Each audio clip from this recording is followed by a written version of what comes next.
You know what that means, Mikey, when you hear recording in progress. I sit straight in my chair and I say, "Good morning, Vinnie." That's New York Vinnie. He's in Seattle, Washington. And I, you know what that means, Mikey, when you hear recording in progress. Say, "Good morning, Vinnie." And I, you know what that means, Mikey, when you hear recording in progress. Good God, we're going around for a second time.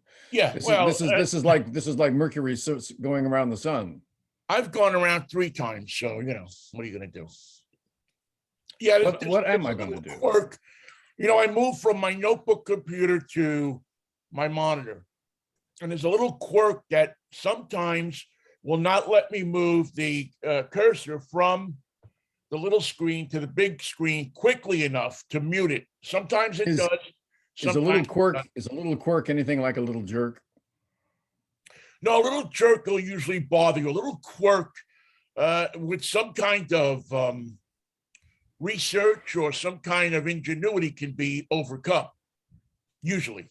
Now, today is a Freaky Fractious Friday. It's right. By the way, he's Michael Knight over there, and he's in Pasadena, California. We want to introduce ourselves to those of you who may, by some stroke of the imagination, not yet have fallen upon us on your Facebook Live. You're victim to a little quirk, which allows you to see these 2 jerks. Neither one of us is that little. Well, we'll tell you what we are. We're professionals. That's what we are. Professional jerks. Professional jerks. Let it be known. Let it be known far and wide. Let the word go forth. Yeah. We've been paid for being, I don't know, incorrigible.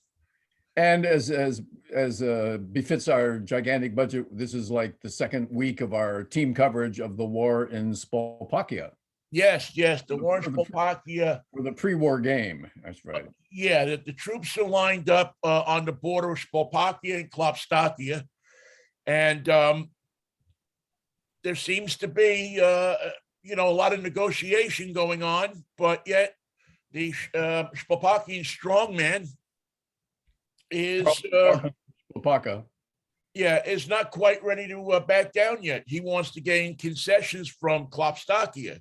We can't get a reporter into Klopstokia, so we're doing all our reporting from Shpolpakia, and it's an interesting country. It's square like Kansas. Everything takes place around the borders, and in the middle is what they call the Great Desert of Shpolpakia, which is crossed. The only way to get across it is either Highway 66 or Highway 66A. They both start here. They go there. One is straight, and as Vinnie has told you many times, 66A is a meandering, beautiful, where you see the beautiful vistas of the Great Desert from one border. So for the people that want to take that slower, easier route, they don't want to get on the main highway. 66A just goes around everything. Now, there are no places where you can pull off and what they would call a vista stop or a rest area. I don't think when they budgeted this super highway, they budgeted for rest areas. Well, they say, what do you want to do? You want to look, or you want to get on the superhighway and go someplace? And that's the kind of place Shpolpakia is. There's no gray area. Well, also, when they put this road up, when they decided it's called the Intercountry Highway for National Defense, which is okay unless now I didn't know the north and the south. And in my studies of Shpolpakia, I never knew such a thing. Yes, President Eisenhower back in the 50s ordered this road to be put in. So they built this great big highway that can carry those missiles back and forth and not collapse, anything like that. But the president of the country at the time was an oil baron, and he said, well, I own all these gas stations in all these little towns. That if you put gas stations on the highway and rest stops, well, what's it going to do to my business? So let's build Route 66A. Yeah. It goes like this. And from that, we will, people will get off the freeway, get off the highway, and meander into these small towns like Lipsync. Yeah, that's right. That's where you can get yourself a patty melt or a beaded belt. Right. And you can stop in the local Stuckies and get yourself what you need. Yep. it was a thoughtful idea because no other countries there in that area that bordered on Shpolpakia had what we would call an interstate highway. Well, nobody had cars.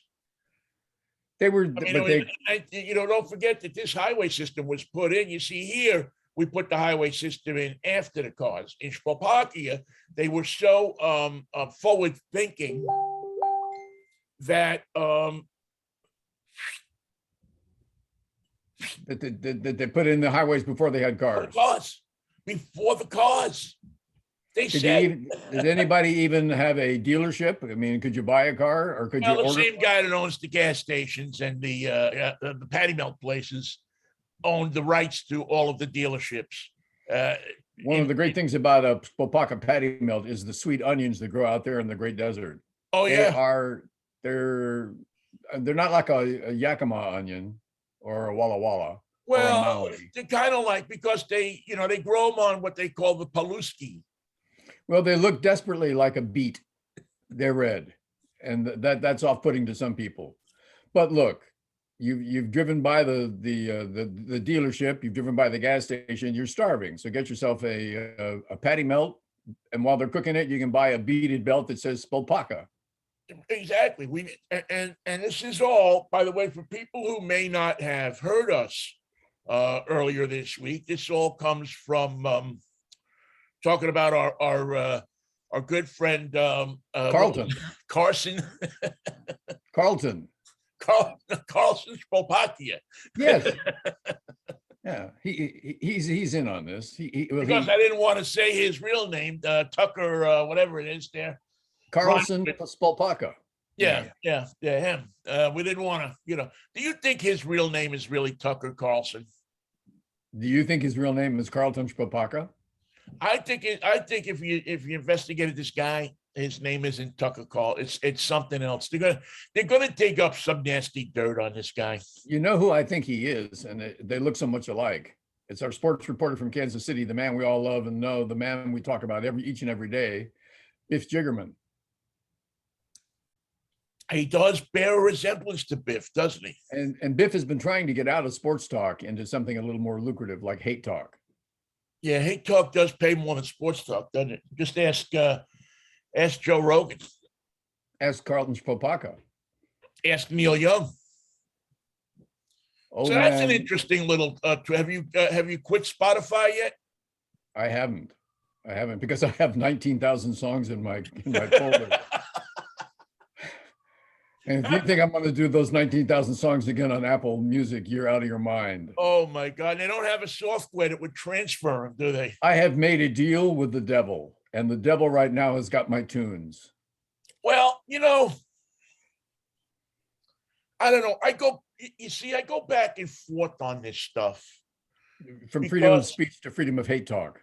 Well, no, see, I don't, because I think that the hate talk people have a right to say what they want to say, as long as they are delivering, not lying to people, not.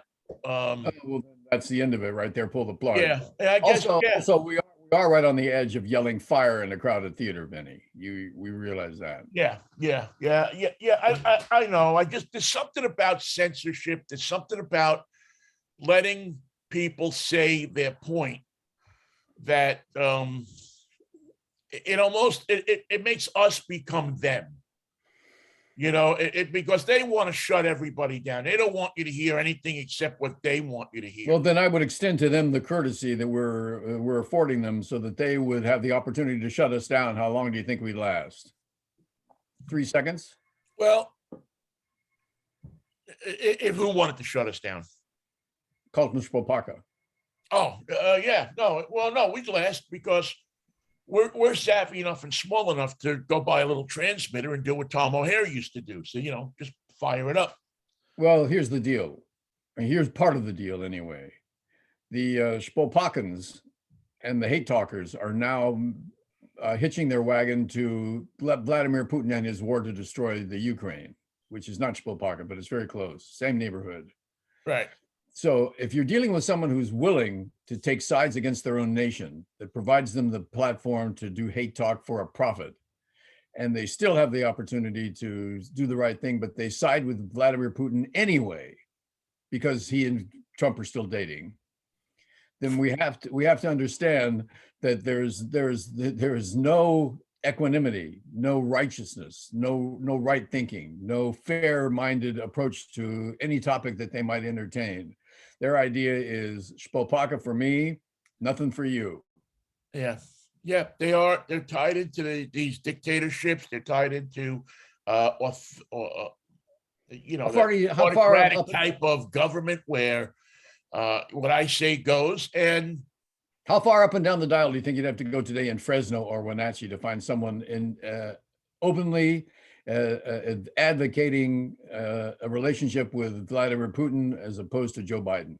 How far do you think it is? Not far. I mean, Putin has been there, darling. I had a conversation. I have always believed, and truly do believe still, that the Chinese are not as much of a threat to us as Putin is. The Chinese, I don't know that the Chinese, to me, want to dominate the world. I think they want to sell everybody something, but I don't think they want to dominate the world. Well, I think you should see the new movie that's out starring Jeremy Irons called Munich. And it has to do with Prime Minister Chamberlain's plan of appeasing a fellow named Adolf Hitler, right? Who thought he was a fool, but made a deal with him anyway because all he had to do was sign a paper saying that he wouldn't, when all along he knew he would. But and there you go. If history repeats itself, that's the way to repeat itself right now in front of our eyes. It's exactly. I mean, we're looking basically at 1939 here, or 1938. Yep. Yes, we are. Before the invasion. The invasion was September 1, 1939, when they invaded Poland. The Brown Shirts were still beating people in the streets, but they hadn't crossed the border. Right, they hadn't crossed the border, and I have always thought that Putin was the guy to be looking out for. Because he was the guy that was good, that his gig is not so much that he wants to sell you something. His gig is that he wants land. He wants to reconstruct the Soviet Union. He's got 8 time zones, but he doesn't have access to the Black Sea. That's why he took the Crimea. Right. When he dies, he wants to go out with the old Soviet Union, the way it was back in 1965. And the flag was simpler then. Yeah, it was easier to, everybody was just under one iron curtain. And everybody had a red flag, and if you had the tricolors of Russia, old Mother Russia, that was not good enough. And he also has not made his mark as a man, as a leader, as an oligarch. He has not made his mark. He's got a fragile economy. He's got a big army. He's got an angry group of oligarchs who only want to get their cut of their support is based on how much profit that they take. Right. So it's a profit-taking scheme, and it can only go so far that way. It's like savings and loan in Arizona. Okay, that's about how structured it is. Yeah. Yep. It's so he seems to me to be a guy that will do whatever he needs to do to rebuild that. And if it's start a dirty little war with Europe, or just say you're going to start a dirty little war, just say you're going to start it, have everybody scrambling, test everybody to see how strong they really are, as Khrushchev did with Kennedy in 1962. Except Khrushchev extended himself. He was too far away from Russia. Right. Putin can drive into the Ukraine in a rent-a-car. Although, again, today, I don't know how this great thing of computers bringing the world together, which really hasn't shaked out the way people thought it was. How's that working out for you, Neil Young? Has also hi, Joe Rogan. How's that working out for you, you fool? Right. Well, it's working out good for him. He's signing $100 million contracts with Spotify or whatever it is, 10. I forget what the number was. But the war will most likely be fought not with missiles and guns and troops and everything like that. It'll be much more fought by hackers trying to disable everybody's whatever systems that you have. either defensive or communications or electric or whatever, whatever it is. I accept that. If those are the terms of the war, then I accept, because I know the Ruski hackers are pretty good at shutting down a hospital, but the American hackers are good at shutting down Paramount, Uber, YouTube, all the other streaming Right. entertainment sites. We've come to and no nation, not even the the previous Soviet Union, not even Russia, can survive without 8 out of 10 cats coming in on Channel 4 from England. By the way, have you seen that show yet? No. I watch it every day. What do you get that on? You get BritBox or? No, it came right on the play button on my Facebook page. Is how I got introduced to 8 out of 10 cats. I didn't get that. I didn't just search for 8 out of 10 cats, ladies and gentlemen. It's a game show which is nothing but hilarious, and including a part of the game show which is a section called "I Literally Just Told You," where they give you the answer. They give 3 people the answer to all the questions, and then they play the game, and they cannot win. They can't remember the answer that they've just been given. And the host is always reminding them, but I literally just told you. I just told you the answer. It's kind of like concentration, right? Remember concentration? Yeah. But they would his name is Stan. Now, what's his name? She says, David? No, I literally just told you. His name is Stan. Anyway, that was the one yesterday that had me. That was kind of what we used to do on the morning show, right? Is we used to give people the answers to everything questions many times. And they still, you'd still get a guy. They couldn't do it. So I hope we're not going to be at war this weekend. I really. I heard a theory about that, and I hadn't thought of it, and it's fascinating. Vinny, see what you think of this. Okay. The Chinese will prevent the Russians from going to war over Ukraine because what do they have going on February 3rd? Lunar New Year. No. The Winter Olympics. Oh yeah. That's close. I think it kind of comes at the same time, doesn't it? Vladimir, hello. How's everything? Look, we have this thing going on. We have a little sports thing going on over here in Beijing. That's our capital, remember? And we wonder if we can just hold off World War III until we get the check from NBC, because right now they've got the rights, and I want to get this out of the way before anything untoward happens in Europe. Could you see your way clear to holding off on the war until the Olympics are over? Something along those lines. It wouldn't. I hadn't thought of that. Yeah, it wouldn't be out of the question. We can have our coffee. Yeah, I don't think it would be out of the question at all for them to pull something like that.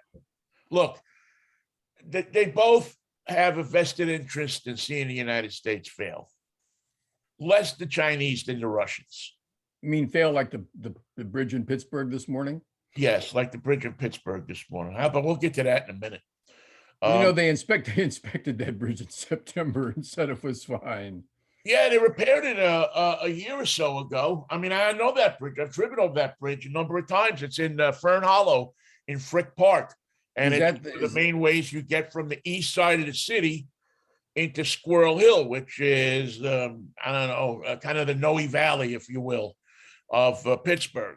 Could you explain the word yins? Say again, please. Yins can go across the bridge now. Yins can go across that bridge anytime yins want to. It'll get you to downtown. Downtown? Downtown. Okay. But it's very interesting to me that the timing of it. Yes. That like here comes Biden on his first stop to tout the bill and get people like, okay, and here you have the bridge collapse. I think 5 miles from where he's going to speak. The term "build back better" now has a new meaning, does it not? Yeah, build back better, damn it, fast. And yeah, yins can build it back, and yins can build it back better. Yins is like y'all for the Pittsburghians. Mikey, and Pittsburgh is not the only place like this, but those back east cities that have built bridges in a lot of those bridges in Pittsburgh were built in the 1910s, 1920s. Even earlier than that, in many cases, because Pittsburgh was the fourth largest city in America. It has more bridges than any other city in the United States. And he built them out of steel, I assume. Some of them are out of steel. Some of them are many of them are out of concrete. Now the ones that cross the big rivers are steel. But some of the smaller bridges, which this one is concrete. It's like a viaduct. Is this in a rural area of Pittsburgh? It's in Frick Park. So it's not a rural area, but it's a park. There's two big parks. Two big parks in Pittsburgh. There's Schenley Park, which is right next to the University of Pittsburgh, is where Forbes Field used to be. And that's kind of in the center of the city. And then to the east, you have Frick Park, which was part of the Frick Mansion, the industrialist Henry Frick, I think his name is, had his mansion there. And when he died, he willed that part of his land to the city to create a park, as a lot of millionaires tend to do, instead of shooting their money up into space. So where it can crash into the moon. Right. And there's a Pittsburgh is a city much like the topography is much like California and Seattle, where you have hills and valleys and gullies and everything like that. So there's a huge valley in Frick Park called Fern Valley or something like this, Fern something. And this bridge crosses that gully, but it's a huge gully. I mean, it's like the bridge they built. I don't know exactly how long it is, but it's fairly long. It's a chasm. Yeah. And this bridge allows you to go over that valley. And it's interesting in that the time it happened, if there hadn't been snow a couple of days ago, or if the schools had been in session instead of doing a lot of stuff by remote or doing late starts, would have been a tragedy. This could have been a lot worse. Because also on that bridge, there's a traffic light at the end of it where people go onto Forbes Avenue. And that traffic light at 6:30, 7 o'clock in the morning starts to get pretty backed up there. And so you usually have cars that are backed up all across the bridge. Well, the reason I ask you if it's in a rural area, which I find it is not, is that the locals who were close by reported that the bridge was making a big noise in recent moments before it went down. And so they had a day or two to try and figure out what was going on, even though they had inspected it recently and said, by our standards, it's right. Yeah. I wouldn't drive across it, but by standards, it's right. Well, you have, there are houses, just the park, but once you get onto Forbes Avenue, where the traffic light is, I'm pretty sure that there are houses not on the park side, but right across the street. Now that the bridge is no more, and it's going to take, well, I don't know what it takes to build back a bridge, but I would think quite a while. 2 years, probably 2 years, because how are they going to get around? Well, you're going to have to go around. There's, you could take, I guess, trying to think now, if you could take 376 out of across Braddock Avenue and take that down. So it's really going to change the traffic in the morning and afternoon. Yeah, no, it's not going to be pretty. It's that's a major shortcut thoroughfare. It's a major, because Pittsburgh does most of its this way and this way without a freeway. You do it on the street. Yeah, again, like San Francisco and Seattle. Yeah, there's a freeway. You can go around on the freeway. The freeways are jammed. They're not modernized. They're built for a city that has less people in it. And so it's really going to be, interesting to see how or what they're going to be able to do. This will probably facilitate the installation of carpool lanes on 376. Pittsburgh is one of the only major cities that doesn't have a carpool lane in the city. Wow. So it's Funny thing about carpool lanes, if you're in a carpool lane in San Francisco, you have to have 3 people in the car before you can drive in the carpool right. lane. Most places too. In LA, only 2. Yeah, I don't know why that is, but So they can think about that in Pittsburgh, how many people constitute enough to be in the carpool lane. And also, if they're going to build it back better, which is an interesting theory, don't build it back the way it was, because the way it was a bridge that was going to fall down sooner or later. How big of a bridge can they build there? they'll probably replace it with exactly what they had. I don't know what type of construction they'll use, but I don't see them widening it or making it 5 extra. It's I think the neighborhood would be outraged by that. I think that they would want I mean it's a very activist neighborhood. Well, they can say we liked it the way it was, but that argument doesn't go very far today. Well, yeah, but Mikey, the age of the bridge and the money to maintain the bridge is part of the problem here. I agree. I mean, I'm sure that, listen, the city of Pittsburgh runs on a shoestring. It is,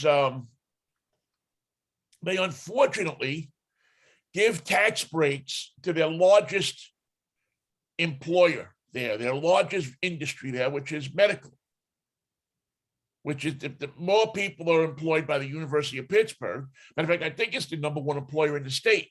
And Really? the medical center there is huge. And everything, if it was a big business, it would be, which it is a big business, there would be, millions, billions of dollars in taxes flowing into Pittsburgh, but it's not. It's tax exempt. Wow. And so you have this facility that's using all of these Pittsburgh services, but not paying any kind of tax on it. Well, you can either ask Joe Biden to pay for it, and he could be thankful that he wasn't on that bridge this morning, or you could do a temporary tax to pay for it, or you could do an extraordinary toll on the bridge to pay for it, or a combination of all 3: federal money, temporary tax, and an egregious toll system. I think at some point what's going to happen is, they'll get federal money to fix it. I don't see any way that if Biden goes over there this morning, and I haven't been watching to see if he's going to, but if Biden goes over there this morning, you can bet that they'll get federal money. Or you can just fly over it. Yeah. And they'll, it's funny, you can't see it from the sky. It's such a park, a wooded area that you can't really see it. But, 2 things, Mikey. Number one, you got to acknowledge the first responders that went there. I mean, this bridge is now down in the gully, and these guys are like going down on ropes to get people out of the cars in the bus. There was a bus that went down. I thought it was dangling. No, I think it went, it may have gone down. I saw a picture of it that I thought was down, but they went into the bus and got the people out of the bus. You think the good engineers of Seattle are out inspecting the bridges and overpasses this morning? I'm sure that, in Seattle, of course, the news here is whenever something happens somewhere else, they always have to, relate it to how it would happen here. But again, Seattle is a city that is much like Pittsburgh in that the topography of this city is very similar to Pittsburgh. You got to have a lot of those big overpasses. And a lot of bridges, a lot of overpasses, a lot of, drawbridges and stuff like that. It's alarmingly similar to Pittsburgh. And I think that except that the bridges here maybe were built later than the bridges in Pittsburgh. Mm-hmm. Yes. But, you go by and you see the concrete cracking on these bridges. A bridge collapse now doesn't shock you as much as, but something has to happen. Some way, somehow, these cities have to come up with the money to fix these bridges, to repair them or to replace them. Now, they've done a lot of repair and replace. I mean, they did the Liberty Bridge. They just underwent a 3-year rebuilding project, which is one of the main arteries that goes across the river from the South Hills into downtown Pittsburgh. What about the West Seattle Bridge? Well, there you go. No, it still hasn't been, it's still not open. They're working on it. But traffic is still finding its own way. Still finding its own. Well, it's got to go through the lower, or you have to go all the way around. And the lower is only open from 7 at night, I think it is, till 6 in the morning. And I don't have a really good feeling that they're gonna open the West Seattle Bridge anytime soon. Now they say. Did it change life in West Seattle? People just start staying in West Seattle and finding everything they needed without going anywhere? Well, it coincided with COVID. Yeah, that's what I was wondering. So I think a lot of people in West Seattle just decided to start working out of the house instead of zipping in, because to get from West Seattle to downtown is a nightmare unless you take the water taxi. They have a little ferry that runs across from West Seattle to downtown. So if you take that, it's not so bad, but then you got to park your car there and everything like that. I should ask you, what's the little ferry's name? David Ferry. His name's David, okay? David. Call him David. Little ferry's name. And so, it's I don't know what's going to happen with the West. I mean, it's part of the reason I haven't gone back there is because, and listen, I'm somebody that it's not that I'm going downtown every morning, but the traffic is atrocious. Yeah. To get there. Is it the number one item on everyone's list of what's wrong with Seattle? No. The homeless is the number one item on everybody's list. They don't have cars, so they do help the traffic that way. But they get out on the freeway now. So that there's a homeless lane, not instead of the two passengers per car diamond lane, there's a homeless lane. Right. Literally, when you get on the freeway at Olive Street to go north, there's a large, probably 10, 12 tent encampment on the ramp, on the, right on the side of the ramp. God forbid anybody ever comes through that thing drunk or gets sick or something like that. They'll wipe out a bunch of people. As you come southbound on I-5, coming into 45th, there's a large homeless encampment on the right. It's probably got 15 or 20 tents in it. And it's also, I mean, it's not even a camp. I mean, it's permanent. I mean, these people have constructed we're going to live here. A homeless city. Yeah. And so I think that's the number one thing on everybody's mind. And then number two is police protection. People are afraid that when they call a cop, the cop's not going to come. Or you can be afraid of just the opposite. When you call a cop, a Proud Boy's going to come with an oath keeper with him, and they've got guns and sticks and badges and can do what they want legally, remembering first and foremost, they're not there to help you. They are a force coming to force you. Right. Well, that's, again, that's something that, I don't know, they got to figure out they have to figure this all out somehow. And I don't know that there's anybody smart enough right now to figure this all out. The police should be doing police work. They shouldn't be doing social work. Mental work, social worker work. The police should be there to protect you when somebody's trying to break into your house and you call the police. That should be their job. It shouldn't be to counsel. And the other thing that's got to happen is this crap about people not being arrested or charged with anything when they go into a store and steal, if they can prove that they needed it, is ridiculous. And how do they prove that? In a court of law? I guess they just tell the judge and it just says, okay, looks like you needed it. It's ridiculous. If you steal something, you should go to jail. That's what if you need the new Adele CD? Is that okay to still? you go in and steal it, I guess. I mean, it's gotten to the point where retailers And are if you pulling get out. if you get Michael Bublé by accident, can you bring it back and get the Adele? Then you should get arrested. Then Yeah. then I think you do 30 days hard time. 30 days is not too much to ask.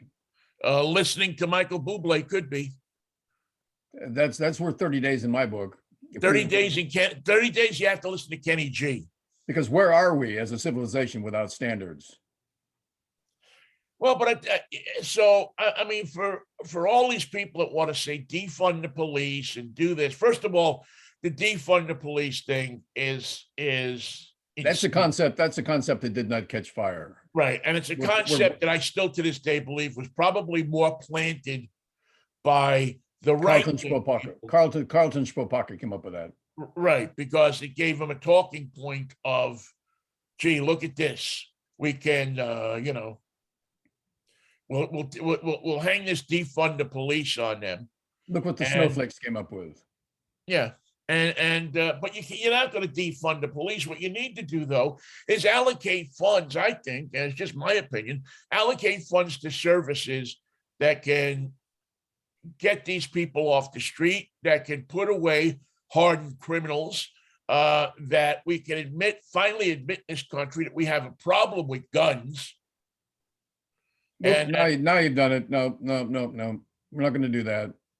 No. Well, then we're going to continue to see the carnage that we see. Carnage is acceptable. Well, yeah, we've proven that. We got 800,000 people dead for COVID, and time again, we've seen people saying, well, it's just 800,000 people. I should be able to walk into Walbaum's without a mask. I know that the scientists would shake their head and said, I told you so. But the COVID virus has mutated once again, and now there's a new version called the BA.2, more infectious than by percentage than the COVID Omicron. And this does not prove so much of the problem that we have in this country with even believing science. It is a statement of fact that the one thing a virus loves to do is to mutate.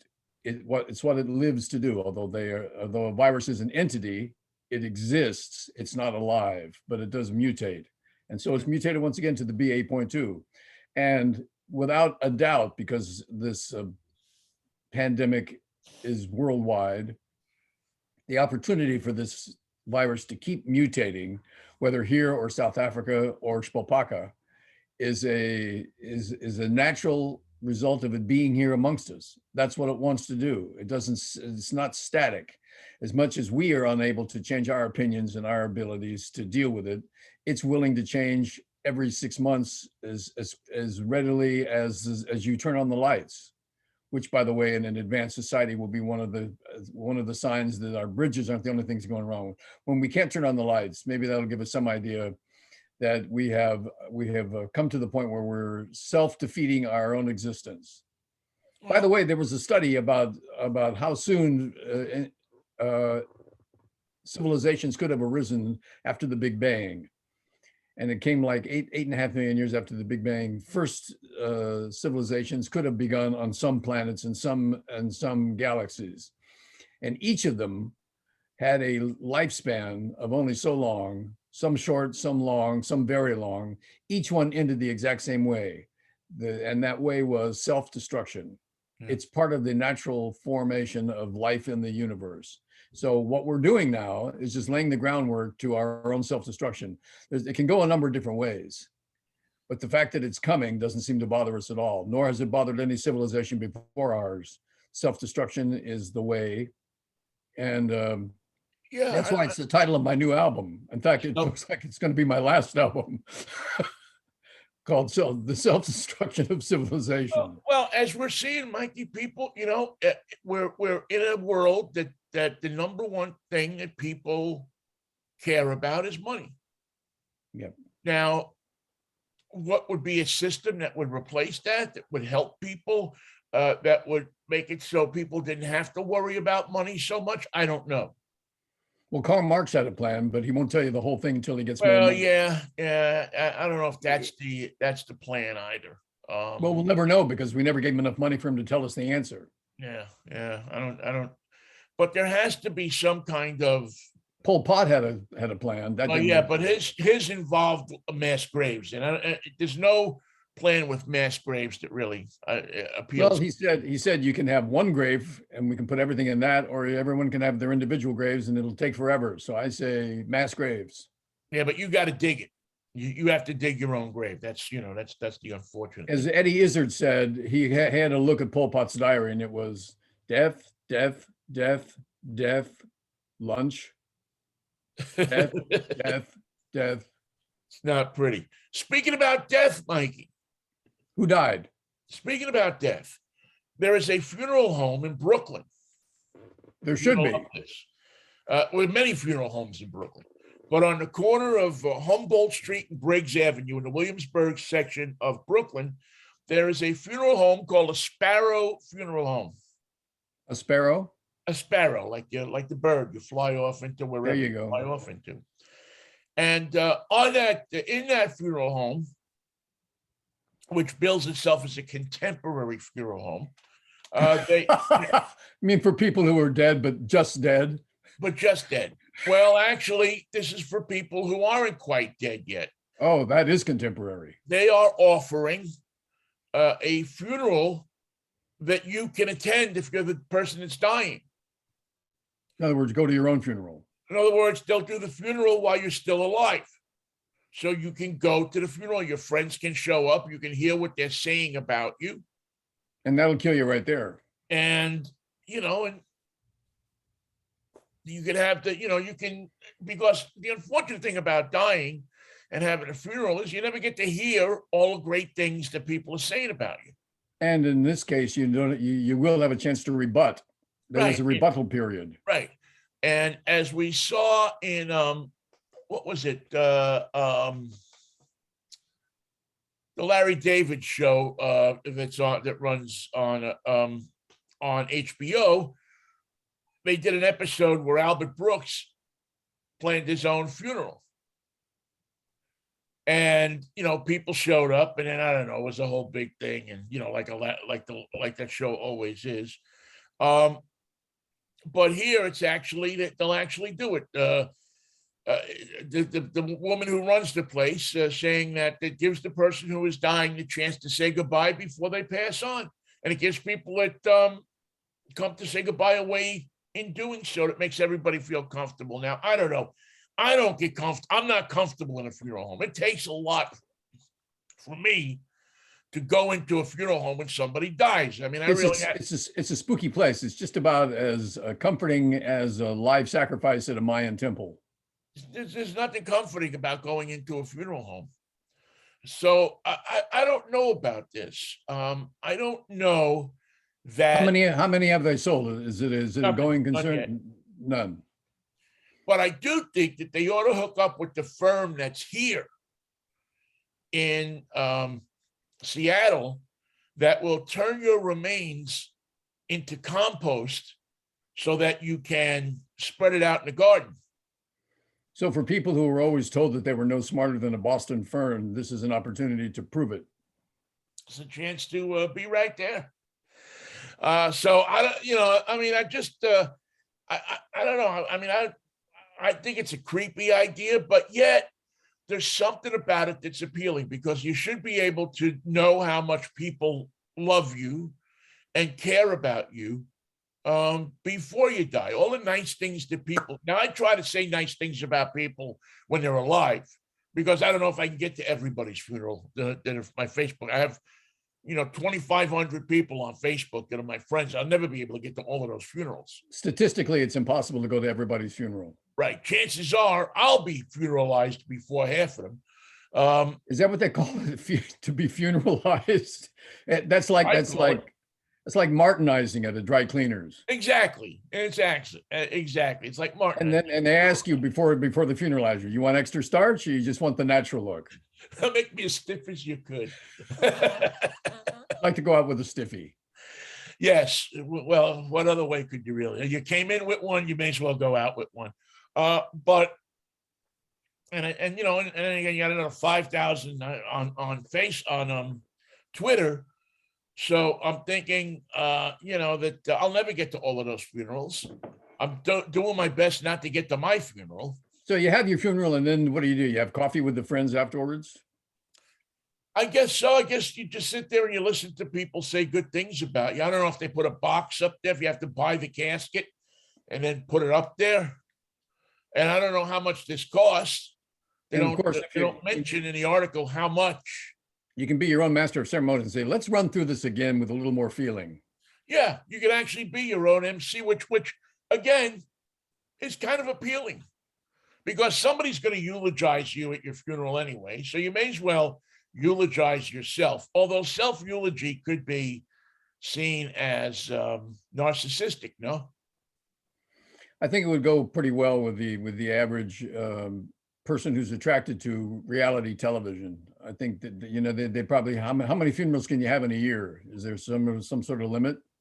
I think, well, you know, like somebody like me, I could have one in New York and have my friends in New York come, and I could have one in There you San go. Francisco, one in Seattle. I could come up, and one in Pittsburgh. I'd come up with 4.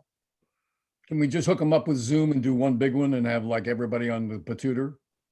I guess we could, but I kind of want to, you know, I kind of want to see the people that are saying goodbye to me.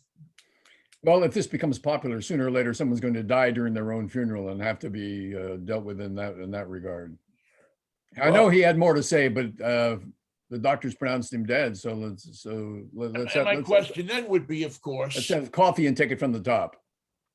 and of course, my question then would be, you know, do they now charge you if you die in the funeral home? Do they now charge you to pick you up? Like, you know, when you go to the hospital to pick the body up, they charge you for that.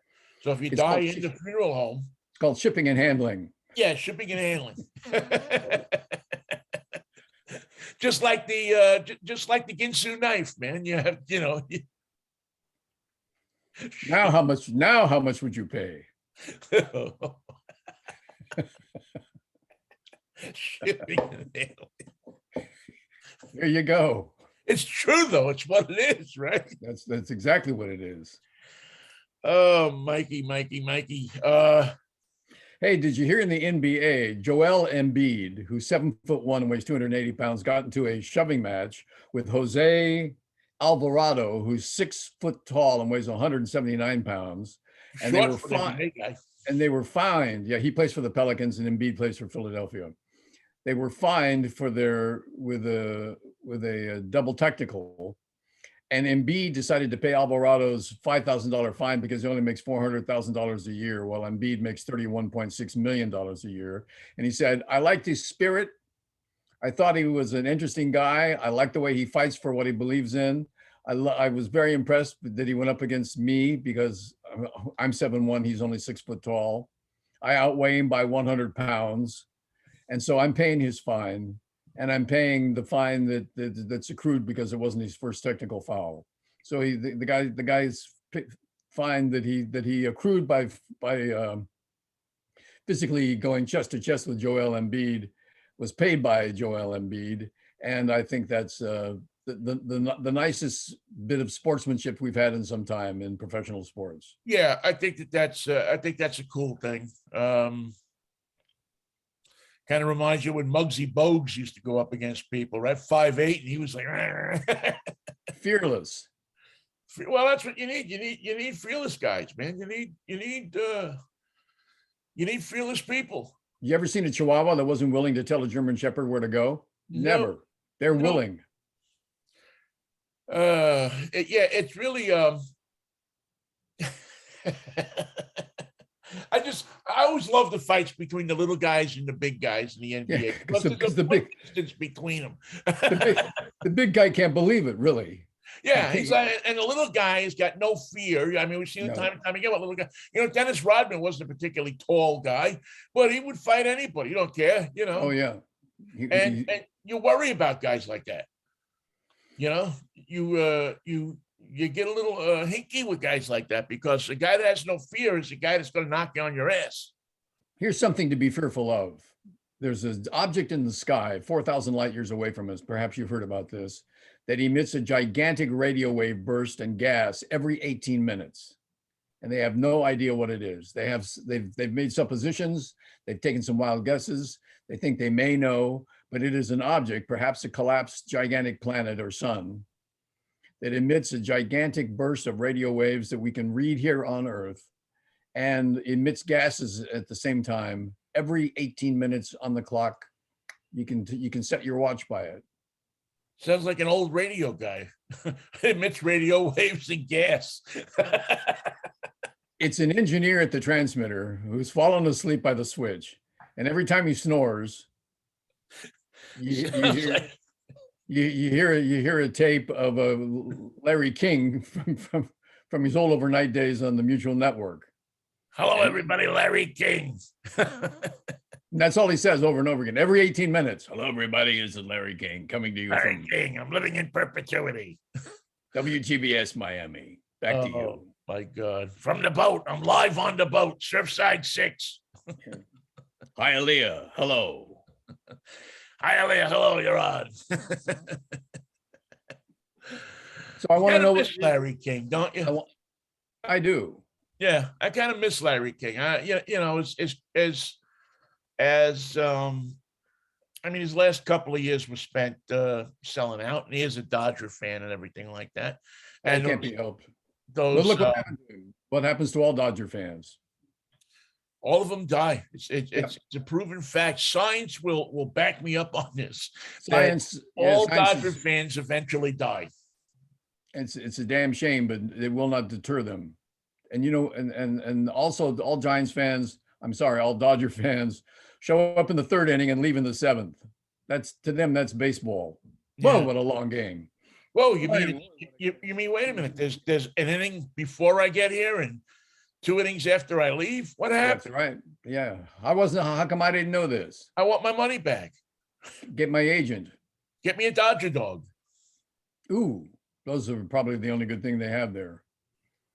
Yeah, probably the Dodgers.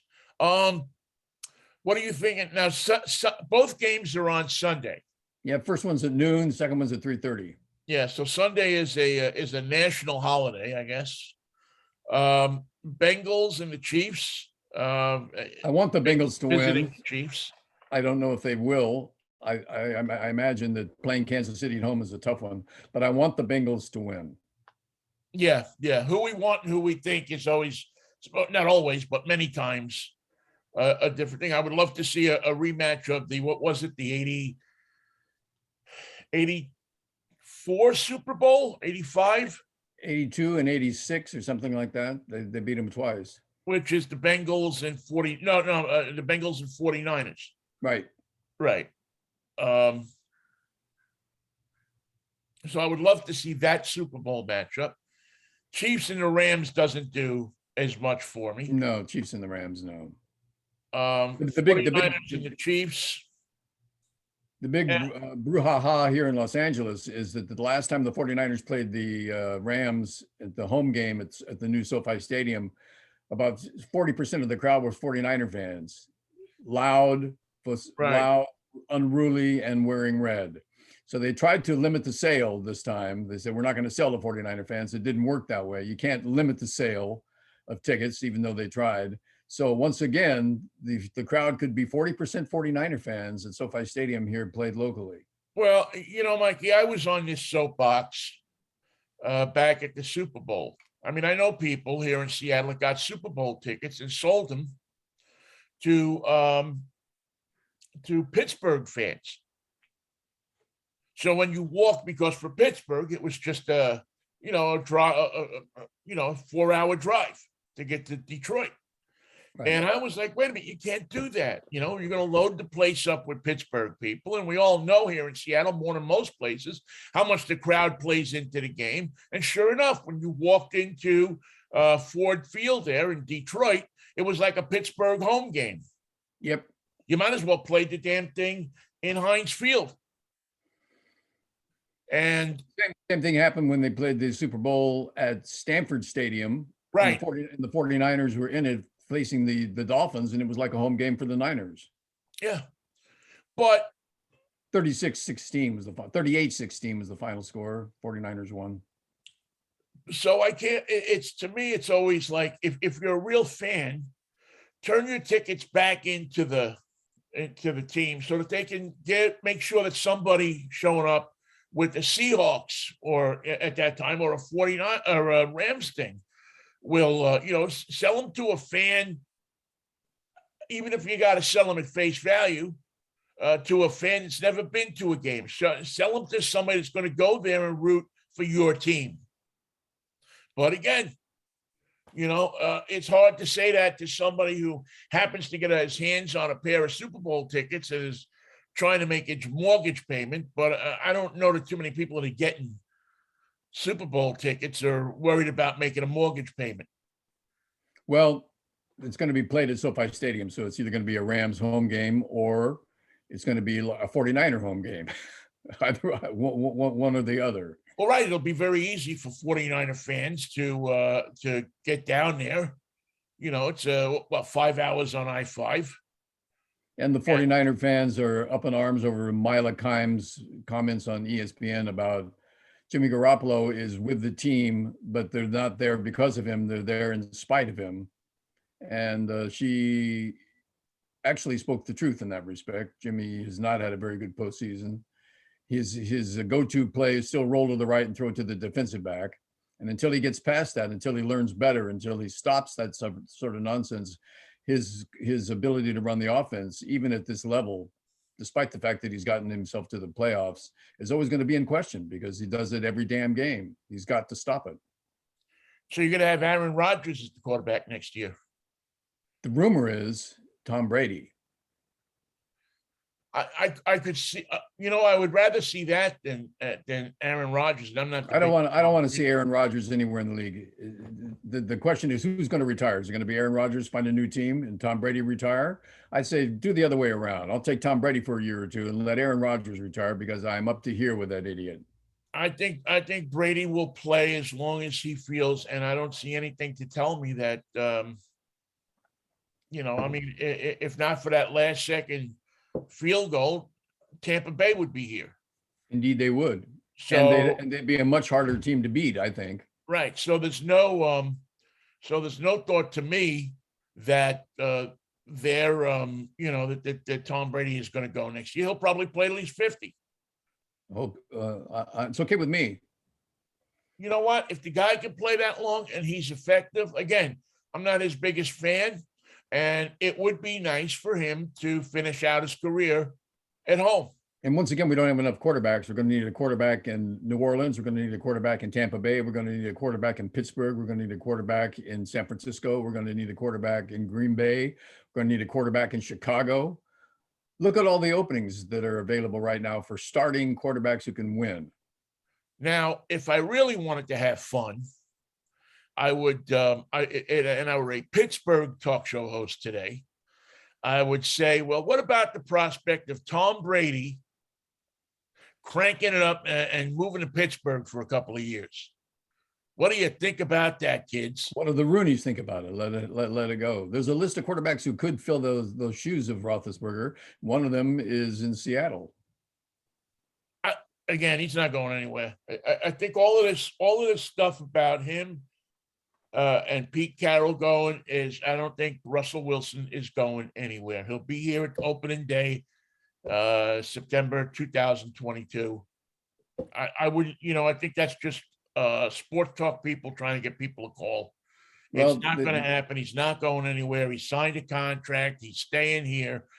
Pete Carroll's staying here another year. Now they're going to bring in, they're bringing in some different coordinators. They got rid of Ken Norton Jr., and they're making some changes to make the offense work a little better for Russell. But I don't. You need an offensive line that does two things: protects Russell Wilson and institutes a running game. And if you can't do that, you can't advance. Offensive line that can do a running game and protect your quarterback.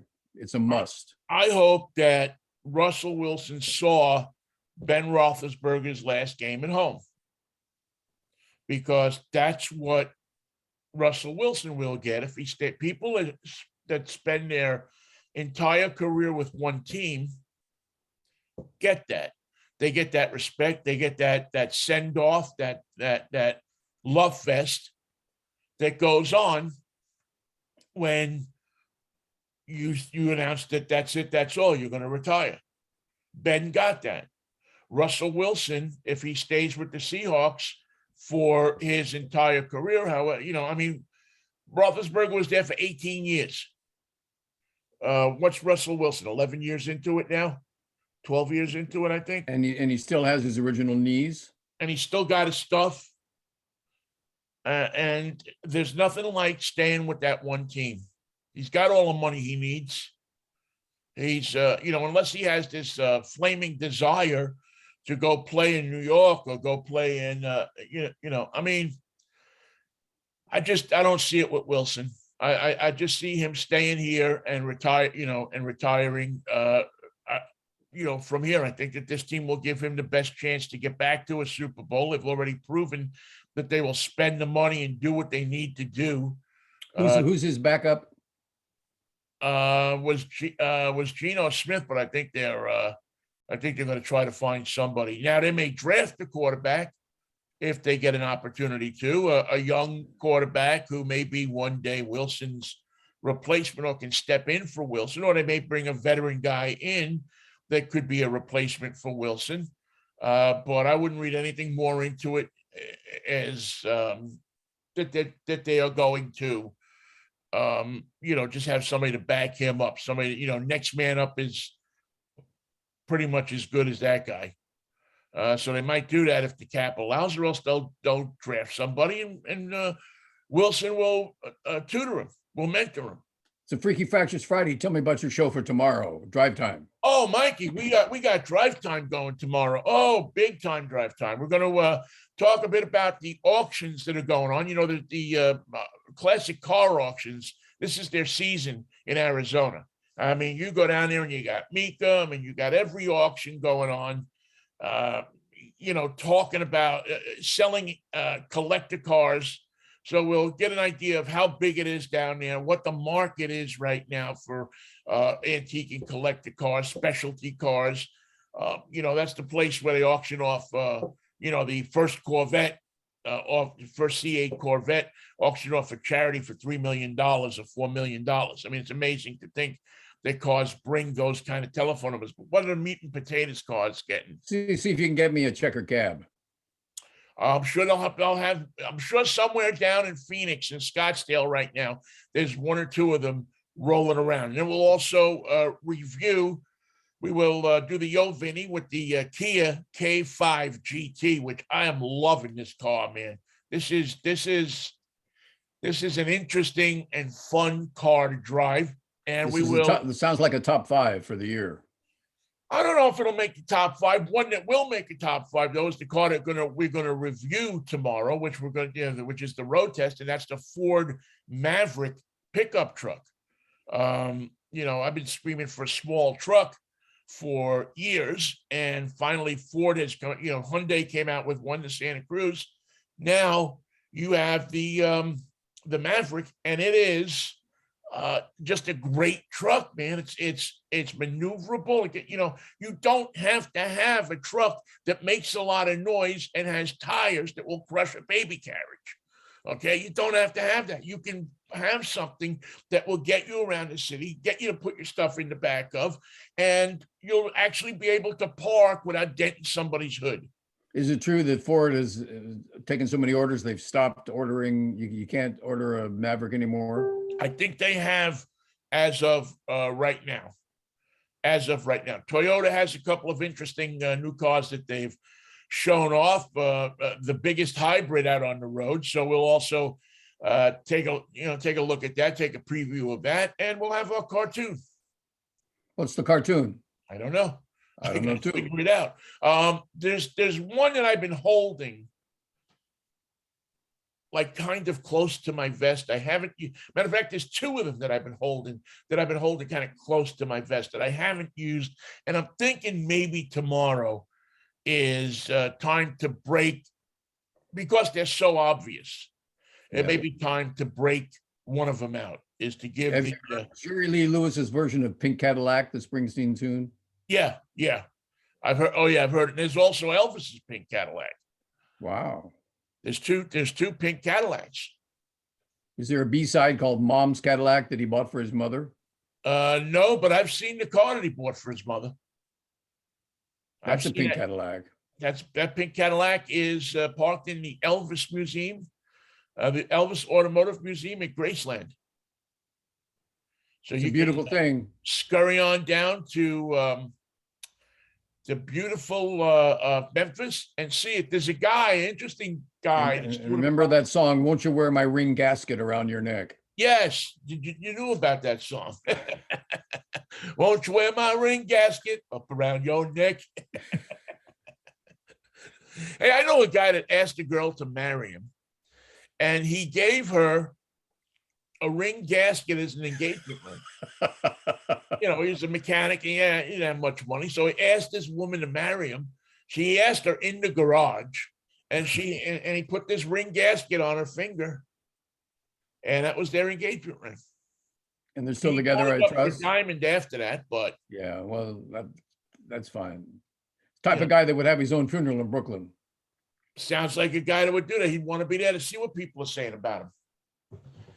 Now, have a good show tomorrow, Vinny, 8:00 in the morning. Right, and let's hope that that our beloved country, Shpolpakia, stays a beloved country over the weekend.